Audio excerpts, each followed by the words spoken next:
오늘 이 귀한 8월의 첫날을 우리 특별히 예배로 또 기도로 시작하신 우리 성도님들 축복하며 하나님의 은혜가 함께하는 귀한 한 달 되기를 간절히 소망합니다. 모든 이야기에는 시작이 있습니다. 그러죠. 책을 편다든지 아니 무슨 일을 새로 시작한다든지 그렇다면은 또 모든 일에는 끝이 있기도 마련입니다. 시작이라는 말은 참 긍정적이기도 하고 에너지도 넘친 것 같지만은 그러나 이 끝이라는 것은 대부분 사람들이 원치 않는 모습이기도 할 겁니다. 하나님께서는 시작을 알리셨습니다. 말씀으로 천지를 창조하시고 또한 에덴에서 우리의 인류의 첫 조상이었던 아담을 직접 창조하셨습니다. 그런데 이렇게 하나님께서 창조하신 아름다웠던 에덴 동산과 또한 아담과 하와에게는 그 영원한 그 땅이 지속되지 않았습니다. 오늘 본문에서도 보면은 특별히 요한계시록에 우리가 너무나 잘 아는 알파와 오메가, 이미 하나님께서 창세기를 통하여서 시작을 알리셨고 또 보이셨고 증언하셨습니다. 그런데 이 요한계시록의 사도 요한을 통해서 하나님께서는 마지막 그 끝에 대해서도 이야기해 주는 장면이 오늘 말씀부터 이제 요한계시록 마지막까지 이제 이어지게 됩니다. 우리가 오늘 말씀에 보면은 1절에 보면 새 하늘과 새 땅을 보니 처음 하늘과 처음 땅이 없어졌다라고 기록하고 있습니다. 이것은 기록했다라기보다는 증언하고 예언하고 있다라는 거죠. 없어졌다는 우리가 무엇인가를 가지고 그것이 사라졌다 아니면은 그것이 바뀌었다라는 의미가 아니에요. 여기에서 없어졌다는 완전히 존재 자체가 사라졌다라는 뜻입니다. 그래서 에덴 동산이 다른 지금 인류의 땅으로 변화되었고 또한 그런 말의 의미가 완전히 없어졌다라는 말의 의미죠. 자, 그렇다면 우리에게 시사하는 바가 분명히 있습니다. 우리 인류는 우리가 지금 살고 있는 이 지구와 모든 환경이 영원할 것 같다라고 생각을 하죠. 그래서 아낌없이 쓰기도 하고요. 또한 낭비하고 또한 버리기도 합니다. 우리는 각자 삶에서 치열하게 살다 보니 이 끝에 대해서는 그렇게 많이 와 닿지 않아요. 언제부터 우리가 텔레비나 많은 우리의 지상파에서 인류의 마지막을 위해서 아끼고 절제한다고 얼마나 많이 말했습니까? 그런데 시간이 지나고 그런 일들이 일어나지 않으니까 무뎌지게 되었다라는 거죠. 생각을 하더라도 기껏 해야 그냥 한순간에 들었을 때 스쳐 지나가는 생각일 뿐이었습니다. 그런데 분명히 1절에서도 이야기하지만은 끝이 있다라는 거예요. 우리 인류의 끝이 있다라는 겁니다. 우리를 겁주기 위해서도 아니고요. 우리가 지금 이 인류에서 다른 인류로 변화시키려는 하나님의 뜻이 아니라 그것은 끝이라는 분명한 사실입니다. 그러면서 하나님은 우리에게 이 말씀을 하세요. 뭐냐면은 이 땅에 소망을 두지 말라라는 거예요. 이 땅에 소망을 두고 이 땅에 무엇인가 미련을 두면서 우리는 이 땅의 것을 놓지 못하는 때가 된다라는 거예요. 하나님의 마지막 때라고 말씀을 들었지만은 우리가 마지막을 위해 어떻게 준비하라 이야기했지만은 우리는 아직 나의 가지고 있는 것을 놓고 있지 못하다는 겁니다. 하나님께서는 이 땅에 소망을 두지 말라라고 하시면서 우리에게 분명한 것은 뭐냐면은 이 땅의 소망이 아니라 어디의 소망이죠? 하늘의 소망을 품으라는 거죠.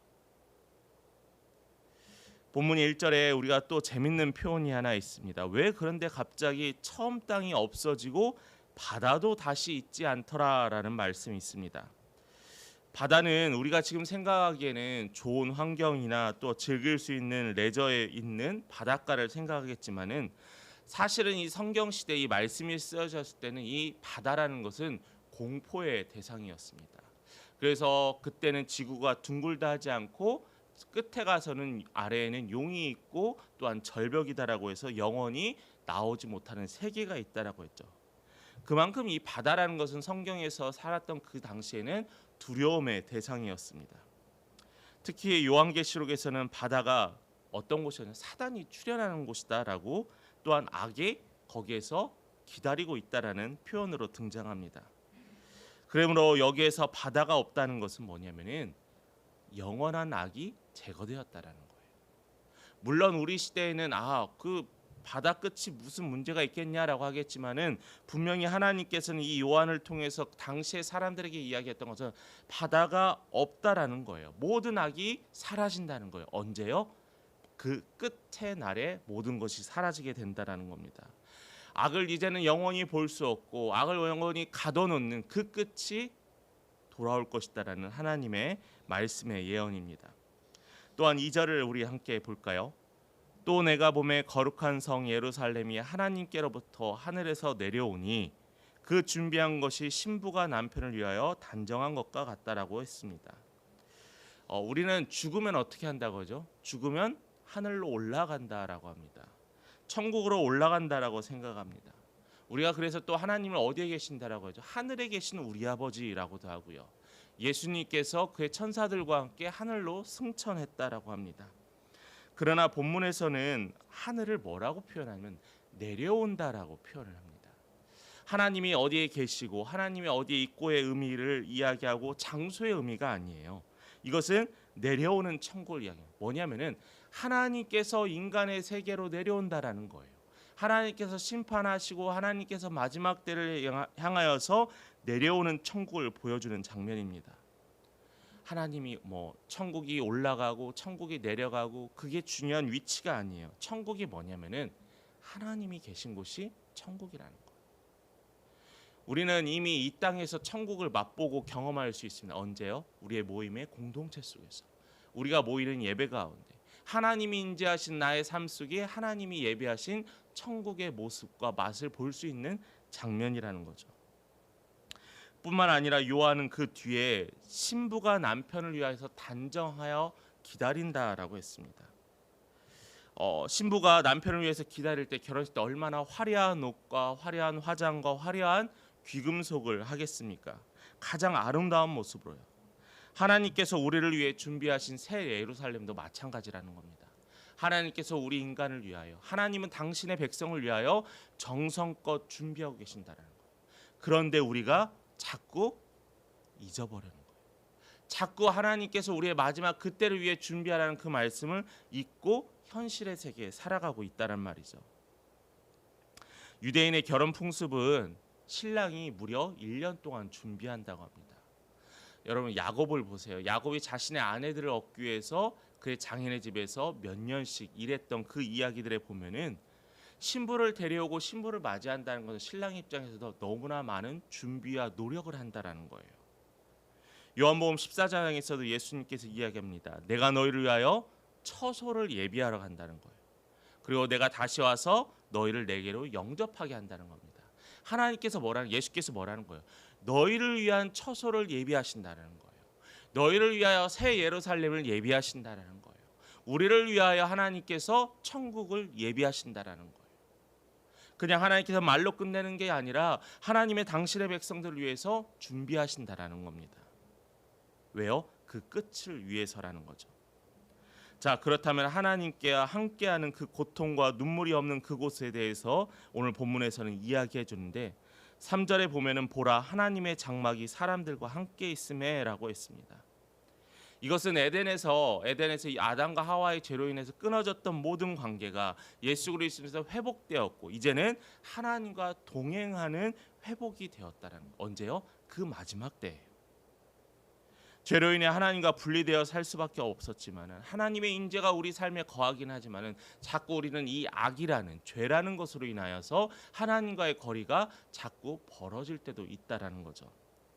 그런데 이 마지막 때에는 하나님께서 하나님이 예비하신 그 처소에 우리를 위하여 한 집 한 공간에서 영원히 사는 은혜가 있다라는 겁니다. 그리고 4절에서 이러한 말씀을 합니다.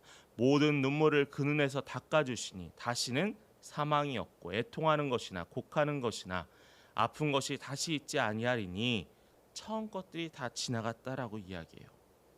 여러분 천국은 어떤 곳이다라고 해요? 하나님이 우리와 함께 하시는 곳이면서 동시에 우리의 눈물도 닦아주시고 사망과 애통도 없고 곡하는 것이나 아픈 것이 없는 곳이다라는 거예요. 그걸 다 누가 준비하신다는 거예요? 하나님께서. 지금의 세상이 절망적이고 희망이 없다라는 이야기는 아닙니다. 그러나 지금의 땅보다는 우리가 지금의 시대보다는 하나님이 예비하신 그 땅은 더 큰 소망, 비교할 수 없는 소망이 있다는 거죠. 그래서 나는 천국으로 인하여 기뻐하리라라고 고백할 수 있어야 합니다. 더 이상의 장례식도 없고, 더 이상의 아픈 자도 없고, 더 이상 장애로 고통받을 자도 없고, 그 천국은 완벽한 하나님의 처소이기 때문입니다. 그러면서 하나님은 자신을 뭐라고 선포해요? 알파와 오메가라는 거예요. 이미 말씀의 처음에서 이야기했지만은 창세기에서 시작하게 하셨던 그 하나님께서는 그 마무리까지도 하나님께서 하신다라는 거예요. 우리에게 겁을 주게 한 걸까요? 아니에요. 왜요? 그걸 어떻게 목사님이 알 수 있냐고요? 천지를 창조하셨던 하나님의 말씀의 약속이 이루어졌고, 예수께서 이 땅에 오셨음을 우리를 확인할 수 있음을 이 통하여서 마지막 그때의 말씀도 이루어 주실 거라는 저는 확신과 믿음이 있습니다. 하나님께서는 새롭게 하시는 분이에요. 하나님은 생명수 샘물을 값없이 우리에게 주신다라고 하셨습니다. 아무것도 마시는 것이 아닙니다. 아무나 마시는 것이 아니에요. 7절에 보면 누가 마시는 자라고 했냐면은 이기는 자들이 이것을 상속받는다는 거예요. 뭘 이기는 자요? 악을 이기는 자요. 이 땅에서의 썩어져갈 소망을 품지 않고 하나님의 나라의 소망을 품는 자에게는 하나님께서 이기게 하신다는 거예요. 그 이기는 자에게는 상속된다는 겁니다.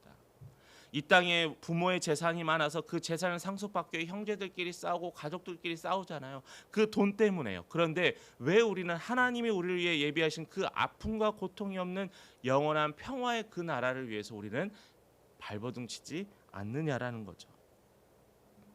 여러분, 이기시길 바랍니다. 이겨서 그 땅을 유업으로 받으세요. 이겨서 그 땅이 여러분들의 주인이 되셨으면 좋겠습니다.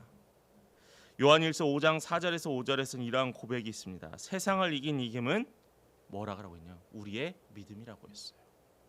내가 뭘 이겨서 저 악한 사탄들과 싸우고 내가 저 이단들과 싸우고 무너뜨리고 그 노력도 필요하지만 가장 중요한 것은 세상을 이기는 믿음은 그것은 우리의 믿음이래요. 예수를 향한 믿음이래요. 예수를 향한 흔들리지 않는 믿음이라는 거예요. 그러면서 뭐라고 이야기하냐면 예수님께서 하나님의 아들이심을 믿는 믿음이다라고 아주 정확하게 이야기하셨다라는 거예요. 여러분, 그렇다면은 예수 그리스도를 믿는 믿음이 우리를 어떻게 하는 거예요? 승리하게 하는 거예요. 예수 그리스도를 믿는 믿음이 우리를 어떻게 해요? 천국으로 이끌어 준다라는 겁니다. 그러한 삶으로 말미암아 그의 하나님이 되어 주시고 그는 하나님의 자녀가 되는 특권을 얻게 되었습니다. 마지막으로 결론입니다. 8절의 말씀에 보면은 그러나라고 다른 의미의 말로 이끌어갑니다. 두려워하는 자들과 믿지 아니하는 자들과 흉악한 자들과 살인자들과 음행하는 자들과 점술가들과 우상 숭배자들과 거짓말하는 모든 자들을 뭐라고 이야기하셨어요? 불과 유황으로 보낸다라고 했습니다. 이게 바로 뭐냐면은 사망에 이르게 한다는 거죠. 이 사망이라는 것은 목숨을 잃는 사망이 아니에요. 영원히 저 지옥의 그 불과 유황에서 죽게 된다라는 거죠. 이 이야기는 계속해서 이어가도록 하겠습니다. 그런데 여러분, 8월을 시작하면서 여러분 이 말씀을 꼭 기억하십시오. 예수 그리스도의 보혈로 죄 씻음 받겠습니다. 또한 그리고 하나님께서 예비하신 그 땅, 그 도성에 들어가기를 소망합니다라고 여러분 기도하고 준비하는 여러분 됐으면 좋겠어요. 내 때에 꼭 이루지 않아도 괜찮아요. 왜냐하면 언젠가는 이루어질 것이고 그 땅은 우리의 유업이 될 수 있기 때문입니다.